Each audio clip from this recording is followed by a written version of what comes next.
14 अप्रैल 1912 रात 11:40 पर the unsinkable RMS Titanic, जिसने 5 दिन पहले अपना पहला समुद्री सफर शुरू किया था, एक आइसबर्ग के साथ टकराया और 2:20 पर हमेशा हमेशा के लिए समंदर के खारे पानी में डूब गया। इसमें मौजूद 1500 से ज्यादा मुसाफिर अटलांटिक ओशन के ठंडे पानियों में अपनी जान की बाजी हार गए, जबकि 710 लोगों को कुछ वक्त बाद इसी समंदर में मौजूद दूसरे शिप RMS कारपेथिया ने रेस्क्यू कर लिया। ये कहानी आज भी माजी की मशहूर तरीन कहानियों में से एक है, जिस पर कई किताबें लिखी जा चुकी हैं और कई फिल्में बनाई जा चुकी हैं। टाइटैनिक उस वक्त दुनिया का सबसे बड़ा बहरी जहाज था और सबसे मशहूर भी। जैसे ही टाइटैनिक डूबा, उसके बाद एक नई रेस शुरू हो गई टाइटैनिक को ढूंढने की। आज हम बात करेंगे 12,000 फुट गहरे पानियों में डूबे हुए टाइटैनिक को कैसे ढूंढा गया, आखिर उसे ढूंढने के लिए 73 साल क्यों लग गए, क्या वजह है कि आज भी 100 साल गुजरने के बावजूद उसे समंदर की गहराई में गलने के लिए छोड़ दिया गया है, और इसके रैक से ऐसा क्या मिला जिसकी वजह से टाइटैनिक के साथ हुए हादसे की वजह भी सामने आ गई।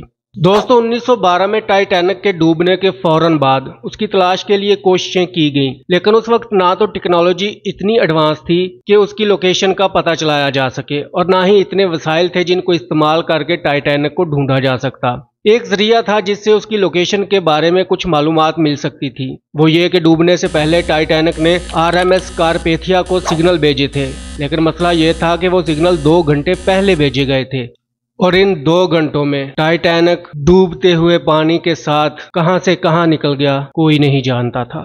फिर भी कई लोगों ने अपने तौर पर आइडियाज दिए कि इसको कैसे निकाला और ढूंढा जा सकता है। कुछ मशवरे तो नहायत ही चाइल्डिश थे। जैसे कुछ लोगों का कहना था कि टाइटैनिक के साथ ढेरों गैस वाले गुब्बारे बांध दिए जाएं, वो इसको नीचे से उठाकर सतह पर ले आएंगे। कुछ लोगों ने मशवरा दिया कि इस जगह मोल्टन वैक्स डाली जाए, जिससे टाइटैनिक को पुश मिलेगा और वो ऊपर आ जाएगा, लेकिन ये थ्योरीज कहने तक की थी, क्योंकि इन्हें अप्लाई नहीं किया जा सकता था। टाइटैनिक पर बहुत से अमीर लोगों की फैमिलीज भी थी, जो अपने प्यारों की डेड बॉडीज को निकालने के लिए पैसा लगाने के लिए भी तैयार थे। इन लोगों ने अपने तौर पर कोशिश करने के लिए Merritt and Chapman Derrick and Wrecking company से कॉन्ट्रैक्ट किया, लेकिन उसका कोई नतीजा नहीं निकल सका, क्योंकि डाइवर्स इस गहराई तक जा ही नहीं सकते थे जहां प्रेशर 40 मेगापास्कल से ज्यादा था। मार्च 1914 में चार्ल्स स्मिथ नाम के एक आर्किटेक्ट ने आइडिया दिया कि सबमरीन के साथ इलेक्ट्रोमैग्नेट्स अटैच किए जाएं, जो टाइटैनिक को ढूंढने के लिए इस्तेमाल किए जा सकते हैं। जहां टाइटैनिक होगा वहां इन इलेक्ट्रोमैग्नेट्स में कशिश पैदा होगी। इसके बाद जहाज को बाहर निकालने के लिए भी मैग्नेटिक पावर का इस्तेमाल किया जाएगा, जिसके लिए 1.5 मिलियन यानी अब के $35 मिलियन चाहिए थे, जो कि आज भी एक बड़ी रकम है। पैसे ना होने की वजह से इस मंसूबे पर कोई काम नहीं किया गया। अभी यही कोशिशें जारी थी कि 2 साल बाद 1914 में दुनिया में वर्ल्ड वार 1 शुरू हो गई। सब कंट्रीज की तवज्जो इससे हटकर खुद को बचाने की तरफ हो गई। 4 साल जारी रहने वाली वर्ल्ड वार 1 ने दुनिया की इकोनॉमी को बहुत बड़ा नुकसान पहुंचाया। हालात ऐसे हो गए कि लोगों को खाने के लिए भी कुछ नहीं मिल रहा था। यही वो वक्त था जब अमेरिका जैसे मुल्क में बेरोजगारी हाई लेवल पर पहुंच चुकी थी। पॉवर्टी ने हर जगह डेरे डाल लिए थे। ऐसे में टाइटैनिक को ढूंढने के लिए ना कोई बजट था और ना ही कोई इक्विपमेंट्स और टेक्नोलॉजी। वर्ल्ड वार 1 और 2 के बाद 1953 में दोबारा टाइटैनिक को ढूंढने की कोशिशें शुरू कर दी गई। तब तक टेक्नोलॉजी एडवांस हो चुकी थी। जुलाई 1953 में रिजडन बीजली लिमिटेड नामी कंपनी ने दोबारा से टाइटैनिक लोकेट करने का मिशन शुरू किया, लेकिन इसमें कोई कामयाबी नहीं मिली। 1980 की दहाई में Texan oil tycoon Jack Grimm की तवज्जो टाइटैनिक पर पड़ी। वो ऐसे कामों में इंटरेस्ट भी रखता था और उसके पास पैसा भी था। इससे पहले भी उसने कई ऐसे एक्सपेडिशंस को स्पॉन्सर किया था, जैसा कि नू की कश्ती को ढूंढना, लॉच नेस मॉन्स्टर और बिगफुट की तलाश। ग्रिम ने यहाँ चालाकी से काम लिया। बजाय रकम खुद से मुख्तलिफ डिवाइसेस और मैन पावर के लिए इस्तेमाल करने के, उसने कोलंबिया यूनिवर्सिटी को $3,30,000 डोनेट कर दिए, और बदले में इनसे वाइड स्वीप सोनार और 5 साल के लिए यूनिवर्सिटी के इक्विपमेंट्स, टेक्नीशियंस और रिसर्चर्स को अपने साथ मिशन में मदद करने की इजाज़त हासिल कर ली, क्योंकि वो जानता था कि साइंटिस्ट की मदद के बगैर टाइटैनिक को ढूंढना हरगिज मुमकिन नहीं था। लेकिन ग्रिम थोड़े अजीब दिमाग का आदमी था। जब तमाम तैयारियों के साथ पहला एक्सपेडिशन शुरू होने लगा तो वो अपना बंदर साथ ले आया और कहने लगा, हम टाइटैनिक को वहां ढूंढेंगे जहां नक्शे पर बंदर ने हाथ रख दिया। साइंटिस्ट ने ये अजीब बात सुनकर ग्रिम से कहा कि उसको बंदर और इनमें से किसी एक को सिलेक्ट करना पड़ेगा, जिस पर ग्रिम ने साइंटिस्ट की बजाय बंदर को साथ ले जाना ज्यादा मुनासिब समझा, लेकिन बाद में वो साइंटिस्ट को भी साथ ले जाने के लिए मान गया। 17 जुलाई 1980 को साइंटिस्ट और ग्रिम ने पहला एक्सपेडिशन शुरू किया, लेकिन 3 हफ्ते की मुसलसल कोशिशों के बाद भी उन्हें कोई क्लू नहीं मिल सका, क्योंकि इस दौरान मौसम शदीद खराब हो चुका था और मौसम की खराबी के साथ मसला ये भी था कि उनके पास मौजूद सी मार्क सोनार की लो रेजोल्यूशन थी। दूसरा, वो नया और अनटेस्टेड इक्विपमेंट था जो पहले 36 घंटों में ही डिप्लॉयड हो गया था। 500 स्क्वायर नॉटिकल माइल्स और 14 पॉसिबल टारगेट्स को मार्क करने के बाद वो नाकाम वापस आ गए।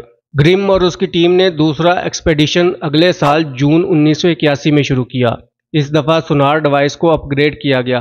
Sonar sound navigation and ranging एक ऐसी डिवाइस है जो समंदर की गहराइयों में मौजूद चीजों का पता लगाने के लिए इस्तेमाल होती है। ये साउंड वेव्स को पानी में भेजता है और इन लहरों के वापस आने का वक्त मुय्यर करता है। इन वेव्स के वापसी के वक्त से पता चलता है कि ये किसी चीज़ से टकराकर वापस आई हैं या नहीं, यानी अगर कोई चीज़ मौजूद होगी तो उसका लेवल समंदर की तह से ऊपर होगा और वेव जल्द वापस आएंगी, जिससे ये अंदाज़ा लगाया जाता है कि हो सकता है यहाँ कुछ मौजूद हो। फिर वहाँ की मैपिंग की जाती है, जिसमें वेव्स के टकराने की वजह से पैदा होने वाली आवाज़ यानी एको के डाटा को कंप्यूटर में प्रोसेस किया जाता है। कंप्यूटर डाटा के साथ इस चीज़ की शक्ल, साइज और लोकेशन बताता है। दूसरी दफ़ा भी मौसम के हालात वही थे, लेकिन इस बार पिछले 14 टारगेट्स की मुकम्मल तलाशी ली गई, जिनमें से कुछ भी नहीं मिल सका। एक्सपेडिशन के आखिरी दिन शिप के प्रोपेलर जैसी एक चीज़ नजर आई। ग्रिम ने ऐलान किया कि टाइटैनिक मिल गया है, लेकिन साइंटिस्ट ने इस बात को झूठ करार दे दिया। एक दफ़ा फिर वो बिना किसी कामयाबी के वापस आ गए। जुलाई 1983 में ग्रिम ने तीसरा एक्सपेडिशन शुरू किया, लेकिन इस दफ़ा भी कुछ नहीं मिल सका। अलबत्ता उनका सी मार्क इस दफ़ा टाइटैनिक के ऊपर से गुजरा था, लेकिन वो इसे डिटेक्ट नहीं कर सके और नामुराद वापस लौटे। अमेरिका के वुड्स होल ओशनोग्राफिक इंस्टीट्यूशन के ओशनोग्राफिक रॉबर्ट बैलर्ड बहुत अरसे से टाइटैनिक में दिलचस्पी रखते थे। वो पहले भी अपने तौर पर टाइटैनिक को ढूंढने की कुछ कोशिशें कर चुके थे, लेकिन नाकाम रहे। फिर भी उन्होंने हिम्मत नहीं छोड़ी और नई टेक्नोलॉजीज पर काम करते रहे। इसी दौरान उसने एक नई सबमरीन बनाई जिसका नाम था आर्गो जेसन। ये remotely controlled deep sea vehicle थी। इसके साथ सोनार और कैमरास लगाए गए थे। आर्गो का फायदा यह था कि उसे शिप के साथ बांधकर नीचे भेजा जाना था। उसमें किसी इंसान ने नहीं जाना था, बल्कि अंदर लगे कैमरा से डिटेक्शन की जानी थी। जेसन एक रोबोट था जिसने तस्वीरें लेकर ऊपर मौजूद शिप के सिस्टम में ट्रांसफर करनी थी, लेकिन उसे इस काम के लिए स्पॉन्सर चाहिए थे। रॉबर्ट बैलर्ड ने यूएस नेवी से ये मिशन स्पॉन्सर करने की दरख्वास्त की। नेवी को टाइटैनिक से तो कोई खास दिलचस्पी नहीं थी, लेकिन ये टेक्नोलॉजी उनकी खोई हुई 2 न्यूक्लियर सबमरीन्स यूएसएस थ्रेशर और यूएसएस स्कॉर्पियन को ढूंढने में मदद कर सकती थी, जो नॉर्थ अटलांटिक में डूबी हुई थी। नेवी ने इस शर्त पर रॉबर्ट बैलर्ड को इजाजत दे दी कि पहले उनकी सबमरीन्स ढूंढी जाएंगी, इसके बाद टाइटैनिक को भी ढूंढ सकते हैं। 1984 में जब रॉबर्ट बैलर्ड को नेवी ने आर्गो के साथ 9800 फुट की गहराई में मौजूद यूएसएस थ्रेशर और यूएसएस स्कॉर्पियन को ढूंढने भेजा, तो खुशकिस्मती से वो इसमें कामयाब हो गया। जहां उसने एक चीज नोट की कि अगर रैक को ढूंढना है तो मलबे को फॉलो करना होगा। 22 अगस्त 1985 में टाइटैनिक को ढूंढने के लिए दोबारा ऑपरेशन शुरू किया गया। 9 दिन मुसलसल टारगेट एरिया को सर्च करने पर भी उन्हें कुछ नहीं मिल सका। फिर 1 सितंबर की रात उन्हें आर्गो के कैमरा से कंट्रोल सिस्टम पर एक बड़ी सी चीज नजर आई, जिसे करीब से देखने पर पता चला कि वो टाइटैनिक का बॉयलर था। बैलर्ड और उसकी टीम को अपनी आंखों पर यकीन नहीं आया, लेकिन कुछ दूर जाकर उन्हें द ग्रेट टाइटैनिक का रैक भी नजर आ गया। ये वही वक्त था जिस वक्त टाइटैनिक डूबा था, यानी रात के 2 बजे 73 साल बाद रात के इसी पहर टाइटैनिक मिला। अगले दिन ये खबर तमाम न्यूज़पेपर्स की हेडलाइंस में शामिल थी, wreck of Titanic has been found. इसके बाद रैक की डिटेल्ड इन्वेस्टिगेशन की गई। इस इन्वेस्टिगेशन में टाइटैनिक के डूबने की वजह भी सामने आ गई, जो कि हल यानी जहाज के ढांचे में कमजोर स्टील और रिवर्ट्स का इस्तेमाल किया जाना था। जब हल आइसबर्ग के साथ टकराया तो कमजोर होने की वजह से इसमें सुराख हो गया और हर जगह पानी भर गया। टाइटैनिक तकरीबन 12,500 फुट गहराई में मौजूद था, जहां समंदर की गहराई, प्रेशर और कोल्ड वाटर ने रेक की हालत बिगाड़ दी थी। ये दो टुकड़ों में मौजूद था, जो कि एक दूसरे से 2000 फुट दूर थे, जबकि इसके बाकी छोटे हिस्से चारों तरफ बिखरे हुए थे। बैक्टीरिया और दूसरी मखलूकात ने रेक को भरभरा कर दिया था। बॉडी को रस्ट लग चुका था, लेकिन इसके बावजूद अंदर से मुसाफिरों की कुछ कीमती चीजें सही हालत में निकली थी, जिनमें मुसाफिरों के जाती सामान, कटलरी, क्रिस्टल के ग्लासेस, चम्मच, घड़ियां और ज्वेलरी शामिल थी। इनको निकालकर म्यूजियम में रखा गया। अब आपके जहन में एक सवाल जरूर गर्दिश कर रहा होगा कि टाइटैनिक को निकाला क्यों नहीं गया। दोस्तों, 73 साल बाद टाइटैनिक का रैक इतना ब्रिटल हो चुका था कि अगर उसे निकालने की कोशिश की भी जाती तो वो टूटकर सारा पानी में ही बिखर जाता। इसलिए उसे यूनेस्को हेरिटेज साइट में शामिल कर लिया गया। इसके लिए कई कवानीन भी बनाए गए ताकि कोई भी इस मलबे में से कुछ निकाल ना सके। इस वक्त समंदर का खारा पानी तेजी से इसके ढांचे को डिसॉल्व कर रहा है और इसके टुकड़े टूटकर समंदर में बिखरते जा रहे हैं। दोस्तों, उम्मीद है आज की वीडियो आपको पसंद आई होगी। अगर आप किसी खास टॉपिक पे वीडियो देखना चाहते हैं तो हमें कमेंट सेक्शन में कमेंट करके ज़रूर बताएं। मिलते हैं अगली वीडियो में किसी और इंटरेस्टिंग टॉपिक के साथ। Take care.